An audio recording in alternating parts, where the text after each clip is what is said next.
Welcome in to another fun-filled, exciting lecture from the one and only It's me, Coach Hughes.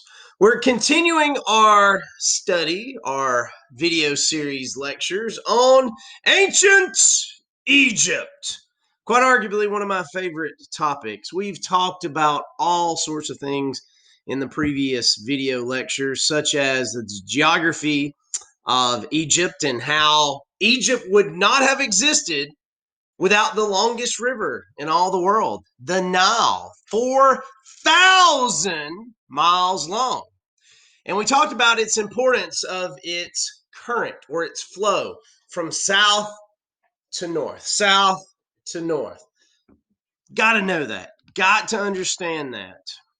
We also talked about the borders of ancient Egypt, four natural barriers. You had two deserts on both sides. On the western side, you had the Sahara Desert, also known as the Western Desert, the largest desert in the whole world. On the eastern side, you had the Eastern Desert, the appropriately named Eastern Desert. Up north in the Nile Valley, you had fertile farmland, marshes, swamps, crocodiles, the Nile Delta.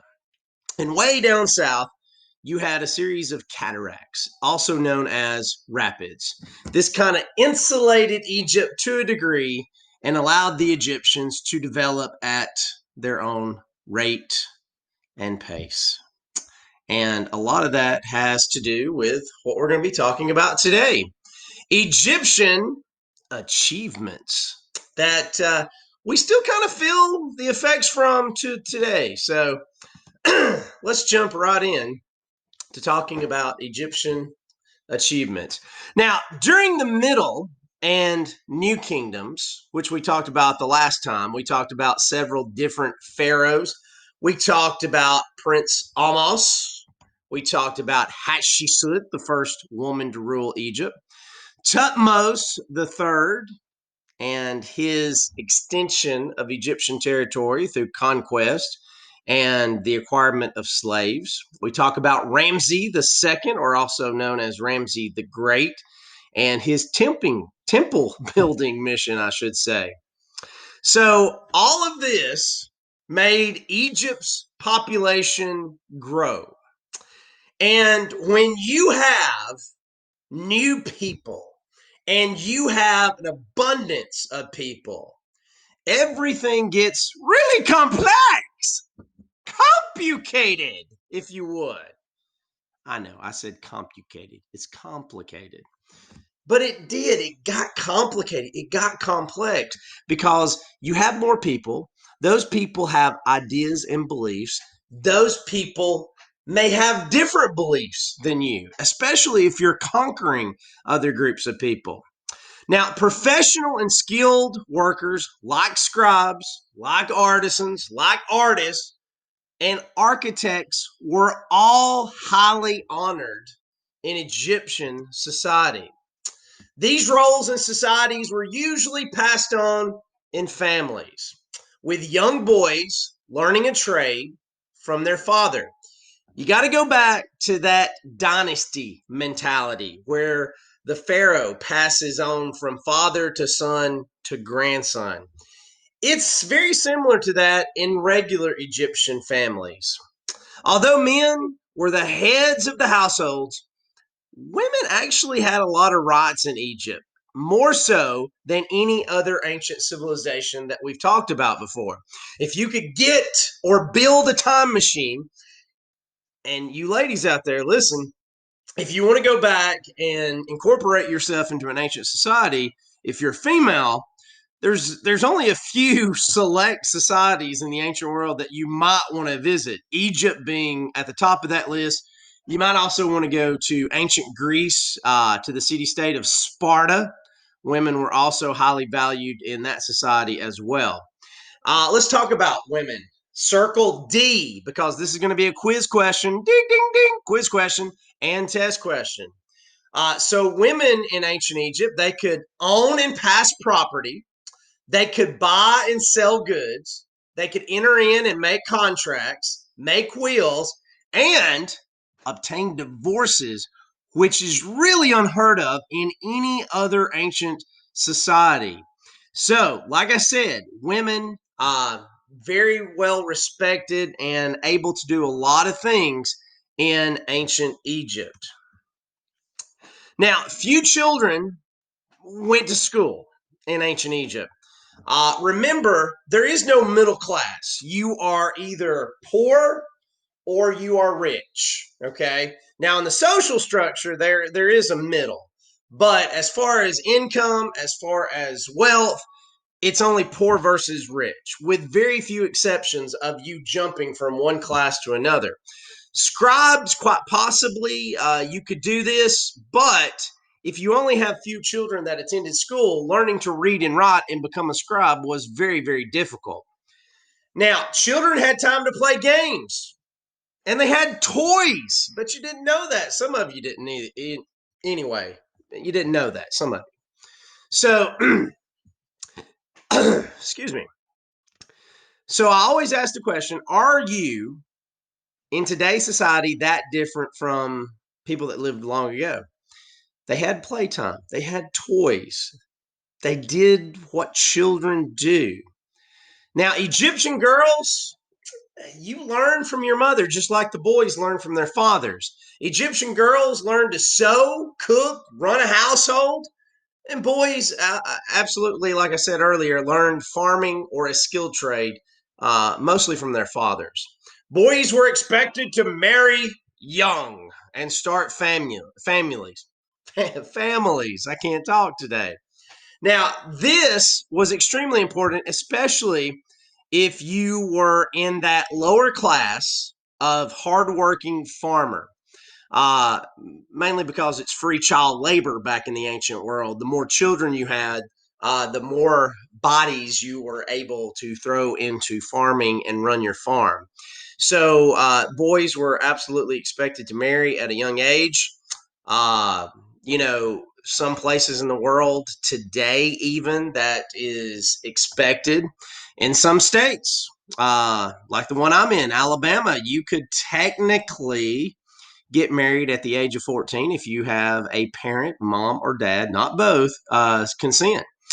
Actually true. So in Egypt, it was not uncommon for young individuals to get married and start their families. Now, Egyptians invented one of the world's very first writing systems using a series of images, symbols called, and pictures called hieroglyphics. Each symbol represented one or more sounds in the Egyptian language. Not necessarily the first writing system. I think we owe that to the Sumerians and cuneiform and their versions of pictographs. But the Egyptians did follow through with an extensive writing series. And like I said, each symbol, each hieroglyph represented one or more sounds in the Egyptian language. Hieroglyphs, though, were not easy per se to kind of know and recognize. Hieroglyphics could be written horizontally across, they could be written vertically up to down, they could be written from right to left or left to right. It's chaos, I tell you, it's madness. This kind of made it very, very difficult to read and learn hieroglyphics. Imagine learning hieroglyphics instead of English, and English is already a very, very difficult language to understand if you don't already know it. At first, hieroglyphics were carved in stone, and later they were written with brushes and ink on something called papyrus paper, which are from the papyrus reeds all around the Nile River. They kind of squish it down and flatten it out to kind of the picture you see on your screen there.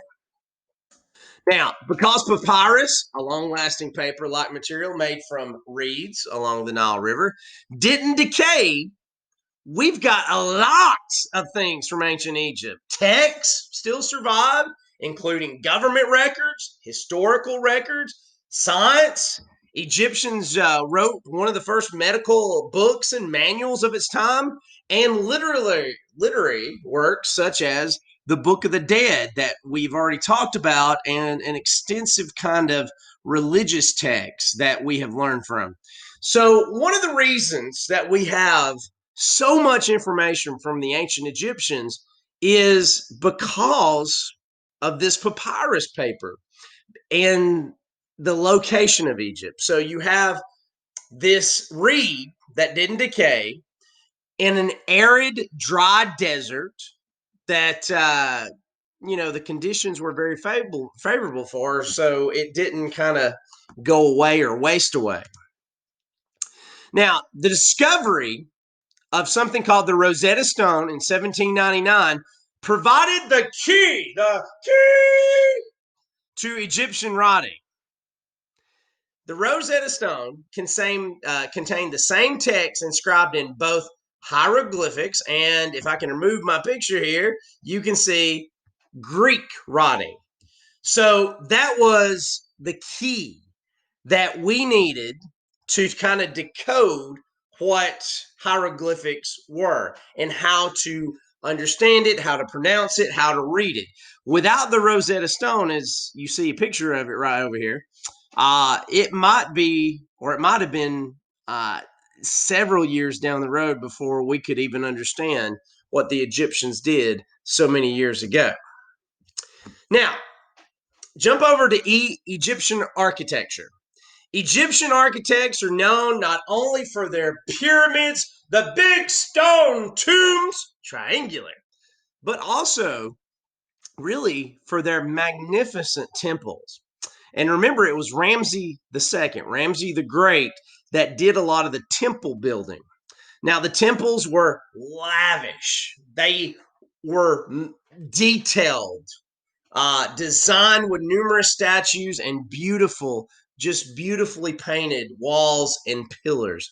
The detail that the Egyptians went into were really unbelievable for the time period that they were done in. Now, many of the Egyptian temples shared similar features. As you see here in the picture, this is called a sphinx, but they were all also something called obelisks, were usually found near the entrances to temples. In this case, you can see the pyramid in the back of this sphinx. Circle D. Sphinx were imaginary creatures with the bodies of a lion. You can kind of see that on your screen there, and the heads of animals or humans. So you kind of have an Egyptian figure, an Egyptian face on the body of a lion. This is a sphinx. Now, you probably already know an obelisk, but you didn't know. An obelisk was a tall four-sided pillar that was pointed at the top. If you look at the two pictures here, hey, I know that. That's the Washington Memorial. And it is in the shape of an obelisk. So you kind of compare side by side these two things, and they look almost identical. Of course, the Washington Memorial is probably a little bit taller, way taller. Okay. But you can see how that has kind of affected our architecture throughout the years, and including here in the United States.